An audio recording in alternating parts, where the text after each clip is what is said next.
Hi, in this video I'm going to show you how to make my bender ball, which is inspired by Jorge Pardo's Flexiball. So you can make a number of units and join them together. The first one to try would be the 12 units cube here, which you can see will flex and go totally flat. So that's what I'm going to show you how to make in this video tutorial. But the next one you can make is the 24 unit rhombic dodecahedron here, and you can see we have 4 units meeting at a vertex and also 3, and again this will flex into different shapes. And the 60 unit, which obviously takes a bit more work, which again you can make some interesting shapes and will also go completely flat. For paper you can use 7.5 centimetre origami paper or memo cube paper, which is usually about 9 or 10 centimetres. Anything bigger really is a bit unwieldy, but for the purpose of this video I'm going to use bigger paper so you can see what's going on. So you can use oblongs or squares, and I'm going to use squares mostly for this tutorial, but if you do have oblongs, the first step to make is to fold the long edges together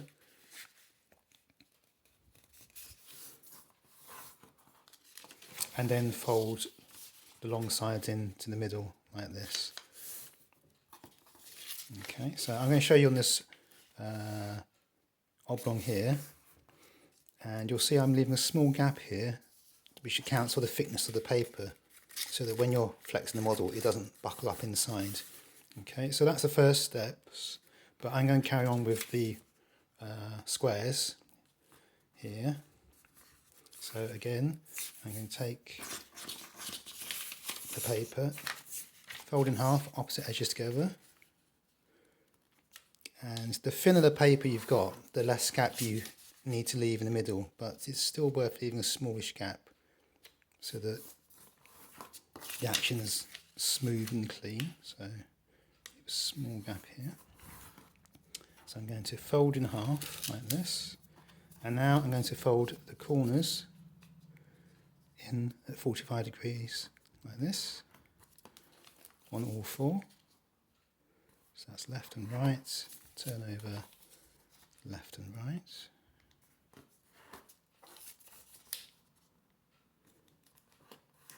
Okay, and this unfolds, and you'll see we have an octagon. If we now turn over, what we're going to do is make a valley fold that goes between the 2 corners here, like this, and repeat. Of course with a square they'll come into the middle, the centre here, but if you have an oblong there'll be a small gap here, or big gap depending on the proportions of your paper. So the next step is I'm going to hold the right side here and lift this flap on the left out and open up the paper. And you can see the corners of the square open up. I'm going to collapse them back flat like that. Okay, I'm going to repeat on the other side. So open up the paper, pull the corners out, and then collapse them back so they're on the outside, like this. Okay, so it so happens if you use a square, this is quite a traditional fold. Okay, so the next thing to do is to valley your shape in half, like this, and rotate the paper so that you have a long edge on your left and a short edge on your right. What we're going to do is going to fold all these corners flaps downwards or upwards in towards the middle. And what we're going to do is we're going to halve this 45-degree angle, but we're going to leave a small gap here again so that the action of the model is clean and doesn't jam or get caught up. So I'm going to fold the edge, the long edge of the triangular flap up to the top, but again I'm going to leave a small gap here, maybe a couple of millimetres like that. And then we take this little tip and fold it back along the edge. Okay, and the next step is we have to turn over top to bottom and then repeat. So I'm going to take this long edge, place it near the top, leaving a small gap here, and then sharp crease and fold the tip back. Okay, so that's the unit complete. I'm now going to make another one. So I'm going to take this red piece of paper and again start the white side up, long edges together,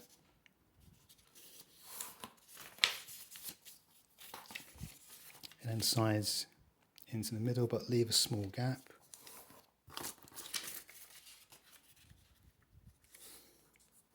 Okay, fold in half, fold the corners,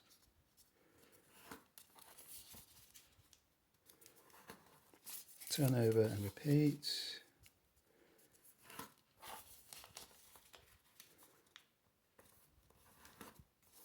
And then unfold and turn over. And then you've got a valley fold between these two corners.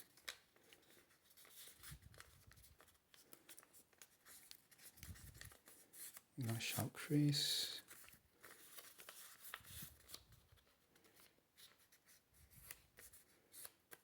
Okay, you're going to lift this flap, pull it out, the corners are open, and then collapse them flat to the outside, and repeat on the right hand side. Make sure the corners are out, and then reform like that, and then fold in half and fold the corners in towards the middle. And I've got this flap at the top here. I'm going to leave a small gap when I fold it up, fold the tip across, top to bottom turn over, and then repeat.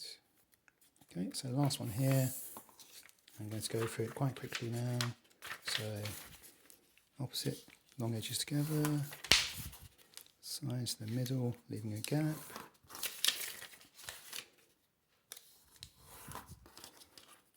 Fold in half, fold the corners, turn over, fold the corners, and fold, then turn over where you don't have any flaps, and then fold between the corners.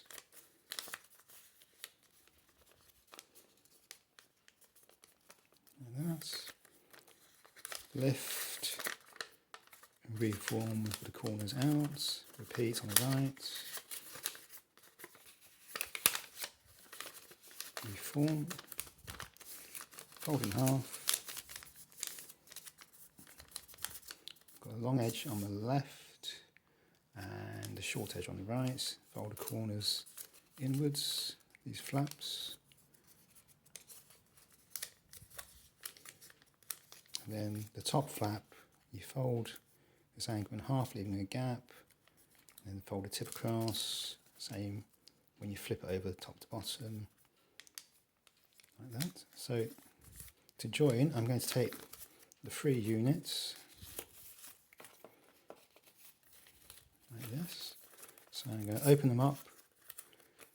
So I've got my boat shape, and then this top left flap I'm going to open up, and then I'm going to hook this right hand flap into the pocket there and then cover it back up. So I'll do that again. Open up the flap there, take your unit,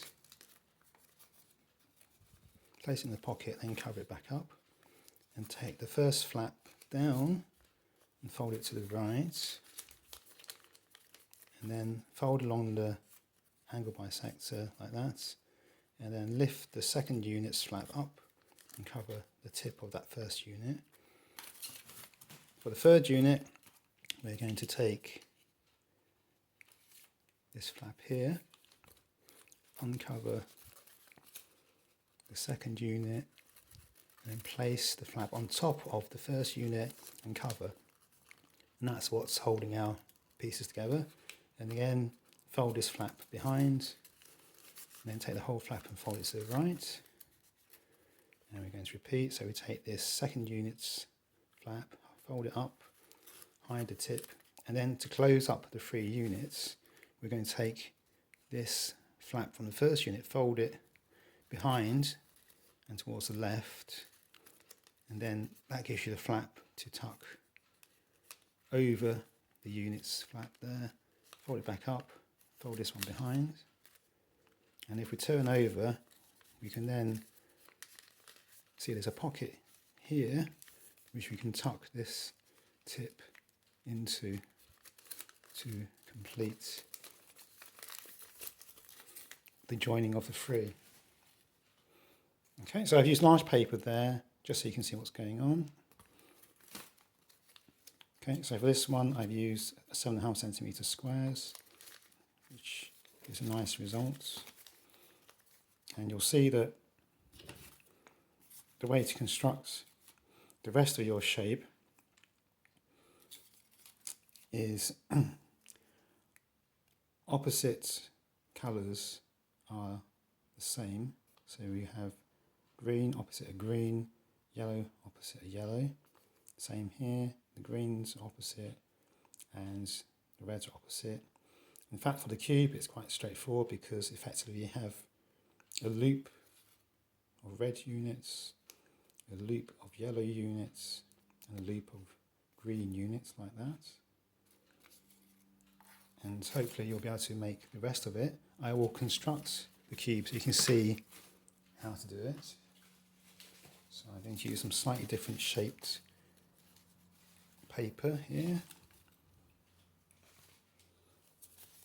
Okay, so I'm just going to start constructing the cube. So I'm going to take one of each colour and just do our assembly again. So first unit, take this left flap down, hook the second unit in, fold over, fold behind, fold across, then take this tip up and place it behind there, which means you can then take your next unit, hook it in over the tip like that, then the second unit goes down, fold the whole lot to the whole flap over to the right, and then fold along the crease you already have there, hide the tip, and then from behind take this flap towards the left and then bring this flap down over and then return and then fold this flap behind, and then we can turn the whole lot over, and then in that pocket we just squeeze the tip in like that. So as I said, the opposite edges are the same colour, so I now need to construct a yellow and a blue here, so I'll just do that.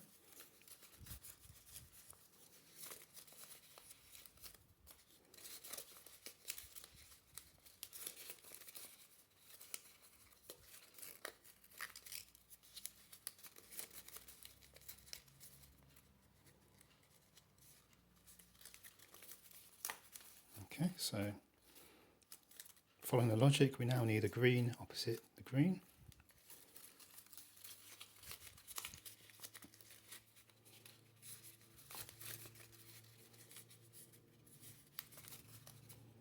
I'll take a yellow unit.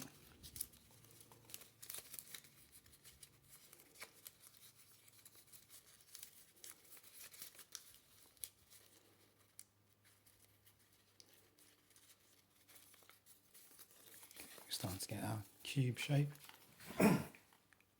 If you do make a mistake with colours, you can easily undo what you've done by unfolding this tip out, and then you'll find that they'll come apart quite easily.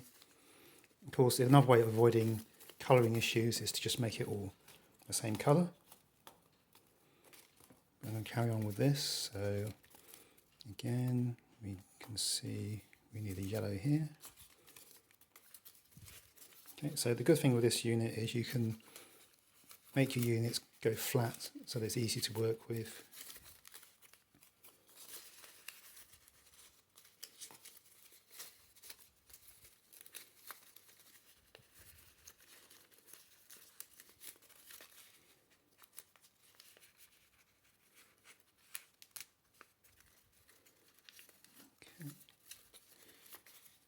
Check that looks okay, so we're almost done. I don't need that one. I do need some blues and some greens. So I'm going to hook that in, hold over, take my green.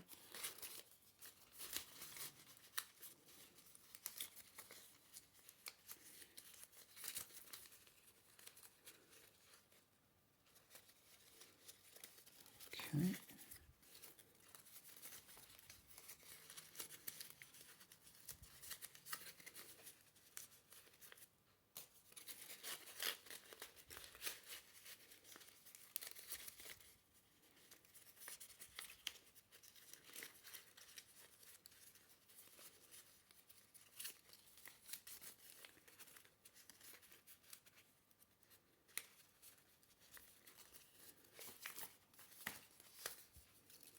Okay, almost finished.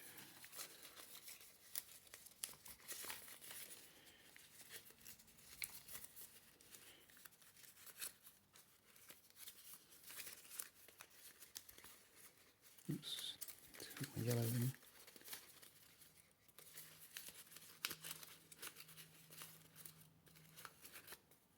Let's do that again.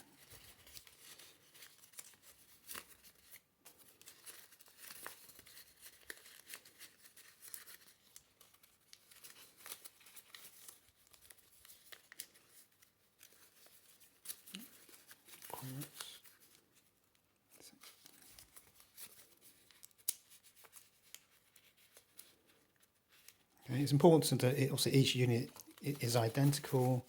You don't have mirror images, they are all the same orientation. Okay, so for the last one you can just squeeze the whole thing like that, and that makes it much easier to work with the flaps and pockets at the top here. Yeah, so I've squashed the whole thing so it's much easier to work with.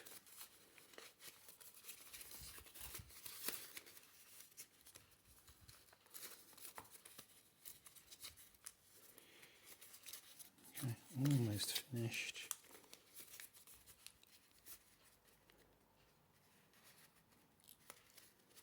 Okay, I think that's finished.